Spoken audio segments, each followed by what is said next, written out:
Yeah, it is on. All right, perfect. So who here has heard of the massive music festival that happened in 1969 called Woodstock? All right, was anyone actually there? No, I didn't think so. All right, so I wasn't there either. I wasn't born yet, but I've done a little bit of research, and here's what I found out. Along with the plethora of sex, drugs, and rock and roll, Woodstock was where an entire generation of people went to show that they wanted nothing to do with their uptight parents' values. They were labeled as the counterculture, and they were frustrated with the systems in society that they had been brought up with. And they were forging their own path. But what's most striking about these kids that went to Woodstock is that they didn't quite know how different they were from the rest of society. They just knew how like-minded they were with each other. So when those 400,000 people converged on that one weekend in August in New York of 1969, there was power in their numbers, and they were disruptive. Now let's hold that thought for a little while. How many of you saw the title of my presentation, saw the word disruption, and thought, this is going to be good. This lady's going to talk about technology. Well, it's not a presentation about technology per se. Sorry, or you're welcome, however you want to look at it. But it's interesting how our minds went there, right? Every time the word disruption is uttered in a legal setting, it's usually in reference to technology. I mean, all we have to do is Google the phrase disruption in the legal profession, and we get hundreds of results of how big data is disrupting law firms, and artificial intelligence is disrupting big business, and technology is just changing the profession. But is it really? Perhaps we've been seduced by these conversations of technological disruption and advancements and legal service delivery innovation. But let's not forget that, and even though that's fine and dandy, right? We all love our software and our gadgets that make our lives and our practices easier. But let's remember that technology merely provides the tools and the machinery and the capacity to automate client management, for example, or streamline e-discovery procedures. Technology changes what we do and how we do it, but it doesn't change who we are. So maybe we've been giving technology too much credit for changing our profession. But how can we not? We see companies like Uber and Airbnb disrupting the ride-sharing and rental industries, and think to ourselves, technology really is changing everything. But maybe we're putting the cart before the horse here. Maybe technology isn't changing society, but society itself changed, thus allowing people to become more accepting of technologies like Airbnb and Uber. So really what had to have happened first was this change in society's views as to what collaborative consumption looks like and what the sharing economy means, right? And similar to how this change in social sharing culture allowed for companies like Airbnb and Uber to exist and to thrive, so too must the culture of the legal profession change in order for any disruption, whether technological or not, to have any kind of impact. So the real change that we need and the real disruption that actually has to occur in our profession is in our lawyer culture. So let's set aside these discussions of technology changing our profession and focus on where the real change needs to happen first, in our lawyer culture. But first, what is culture?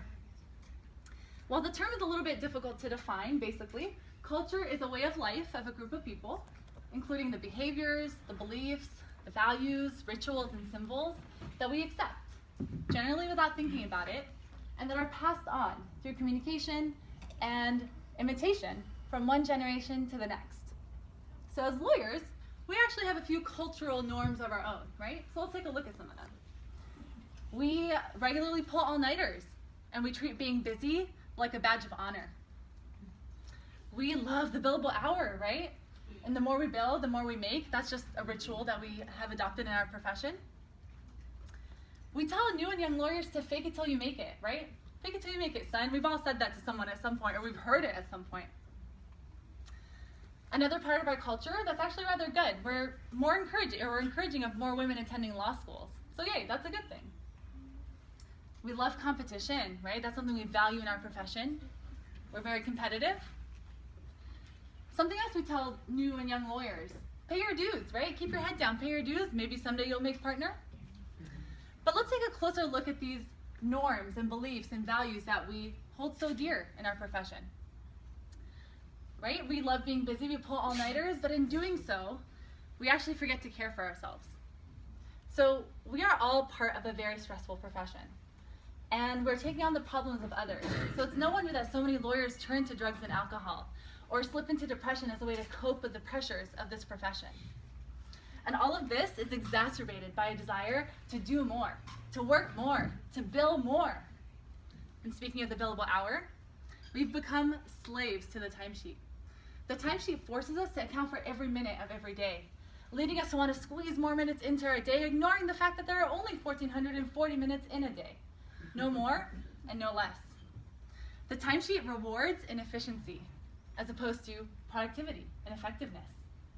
The timesheet rewards lawyers for their input, the amount of time it takes them to do something, as opposed to their output, the value that's received by the clients.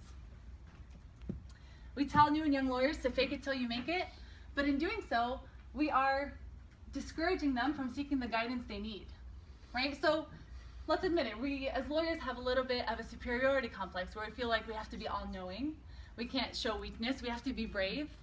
But again, we're telling new and young lawyers to just fake it till you make it, and discouraging them from seeking the guidance they might need and causing unnecessary stress. Because how much more pleasant would life be if you just admitted, not to a client of course, that you were lost in your research, or you didn't know what the next step was, or you messed up and you're just not sure how to fix it. So sure, a great part of our culture is that we're encouraging more women to attend law school, and that's amazing. But even though nearly half of all JDs are awarded to women, women are still grossly underrepresented in the legal profession as a whole, and especially so on partnership and leadership levels. So we have to ask ourselves why this is still part of our culture. We love competition, right? We're taught early on in law school to compete with each other, and this has developed a scarcity mindset where we feel like there aren't enough jobs, not enough job opportunities, not enough promotions out there, not enough clients needing our attention. This win all the time at all cost mentality has pushed aside any possibility for collaboration and all of its benefits. Again, we tell new and young lawyers to keep your head down and pay your dues, but we are discouraging young lawyers from showing up and participating in a law firm's development and growth. We're ignoring the fact that nowadays young lawyers have greater insight into the inner workings of a law firm because we've grown up with access to that information. It's no longer a secret as to what makes a law firm successful. So in telling young lawyers to pay your dues, keep your head down, we're essentially telling them that their ideas don't matter, that their contributions don't matter, and what might have once been a youthful enthusiasm for participation dies. So you see a closer look at these cultural beliefs and norms that we hold so dear reveals that these norms should not be perpetuated, and they certainly should not be taught to the next generation of lawyers. They must change with us. Just because this is how our culture has been does not mean that that's how it should continue to be, especially if it no longer serves us. So we need disruption, but the real disruption that we need is in our culture. And we need disruption because we need a healthier legal profession, and one that serves its constituents, the lawyers, not burns them out and pushes them away. And I might have made it seem like the sky was falling on the legal profession, but I really hope this just serves as the wake-up call that so many of us need to realize that no amount of technology can disrupt a profession that requires deeper healing. If we ever wish to become a profession where lawyers are valued and compensated based on the outcome of their work, rather than the amount of time it takes them to perform it, where lawyers can show vulnerability without fearing being seen as weak or any less competent, where unhappy lawyers can just walk away from the profession without fearing ridicule or feeling the crushing weight of student debt that so often restrains lawyers from making career changes, where work-life balance is no longer such a popular CLE topic because for some reason we just can't figure that stuff out, and honestly, where being a lawyer is just freaking cool again. So we need disruption, but the real disruption we need is in our culture. So how are we going to do this? How are we going to change culture and take on this seemingly massive undertaking of changing our culture?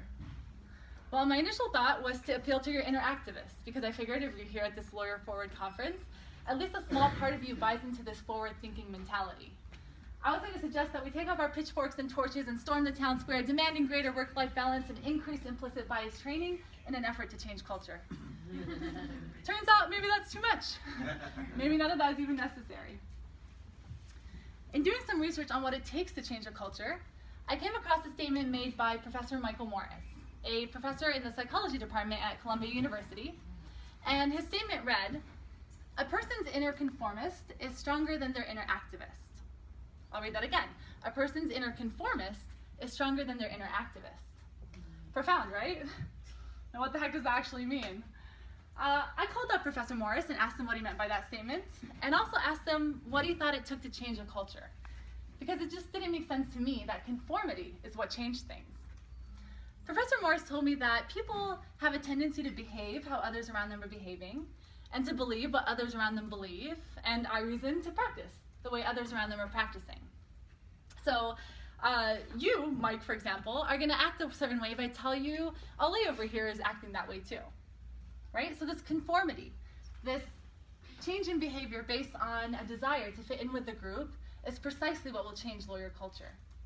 By being conformists, we can assist in the evolution of our culture by copying what's popular in the world, all that's good and useful. Professor Morris told me that conformity can change culture in a few ways. And one way is just by showing people that their heroes and their role models are doing things differently.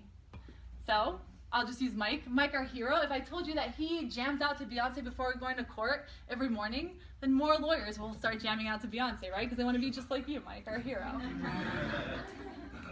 But another way to change culture is to change the idea of what our average peer is doing. So by making it known and just bringing to light what the average person really believes and how they actually behave and how they're actually practicing, we begin to conform to that and our behaviors change. Because we have a tendency to do what others are doing. So if we believe others are acting a certain way, we will likely act that way too. That's just our inner conformist winning out over our inner activist. So where does that leave us? How are we going to change culture knowing that if we just show what the average person is doing, what the average lawyer, how the average lawyer is behaving, then others are likely to behave that way too? Well, by making it known that that's what's going on. By simply talking about it. By talking about the fact that lawyers are practicing differently, that they're behaving differently. And instead of letting people assume that lawyers are still adhering to the same old norms and still behaving the same old way and still practicing in the same old way as well. By changing the narrative of what it means to be a lawyer nowadays and talking about the fact that the environment in which lawyers exist must change if we want to thrive, we can create the perception that lawyer culture is changing, and then lawyer culture will change. You see, the reason I'm standing here today is because 2 years ago, I set out to change lawyer culture without even knowing that's what I was doing. I launched a podcast called the Gen Y Lawyer Podcast, and my main goal was to reach out and speak to lawyers out there, specifically young lawyers, who were practicing differently. And this podcast was really born out of a selfish desire to get a lot of my own questions answered. Questions that haunted me as a young lawyer. Questions like, does the law have more to offer me?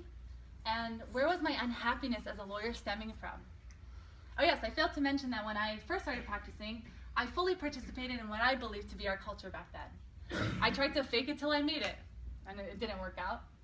I tried to pull all-nighters, thinking I was paying my dues, and that just left me exhausted. I couldn't figure out the billable hour because I worked too fast for my own good, and that didn't please my employer. So I was unhappy. So I found these lawyers who were practicing in unique niche practice areas, and I wanted to hear the stories of how they are making it successful and finding happiness. I spoke with a lawyer in Vegas named Glenn, who really thought that businesses could do good in this world. And he decided to focus his practice on conscious capitalism and working with conscious businesses, because that's who he really connected with. I spoke with a lawyer named Rob in Georgia, who along with practicing personal injury law, actually maintained a wedding industry law blog, and that generated income for him. And at the time, that was a novel idea. I spoke with another lawyer named Genevieve, who escaped big law because the billable hour was just not for her, and she actually automated her practice and now generates income from selling legal courses and legal templates. I even spoke with lawyers who left the practice of law because that didn't fulfill them, and they went in search of something that really made them happy. I spoke with a lawyer named Will, who after practicing for about 3 years, quit the law cold turkey, learned how to code, and became a software developer.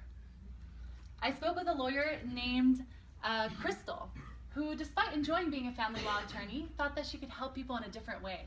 So she became a life and business coach.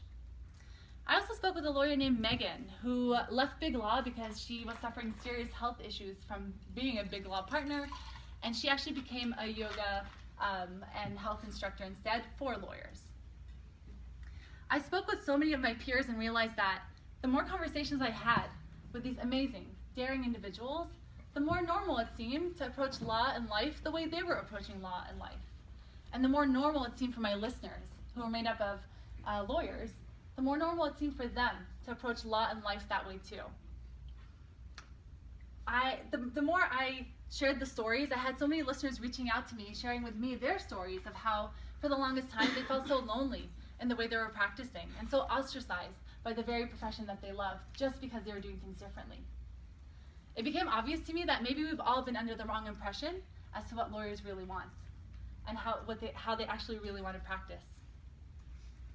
The more I spoke up and simply shared the stories of my average peers, the more I had people reaching out to me and sharing with me that they're conforming to this new norm. This new norm of rejecting the billable hour. This new norm of seeking help for mental health issues. This new norm of showing vulnerability. This new norm of refusing to work at a law firm that didn't value women equally. This new norm that demanded the evolution of lawyer culture. You see, the reason why people say Woodstock was such a momentous event is because there was nothing like it before, and there's been nothing like it since. But I think what they really mean is that Woodstock changed things. It opened people's eyes as to what their average peers really wanted. And it opened society's eyes to an entire culture that didn't subscribe to the norm. And there was no fancy technology involved. It was simply people coming together and deciding that what was will no longer be. And that was disruptive. So perhaps, in a small way, minus the sex, drugs, and rock and roll, this weekend and this conference is kind of like our Woodstock. Thank you. Thank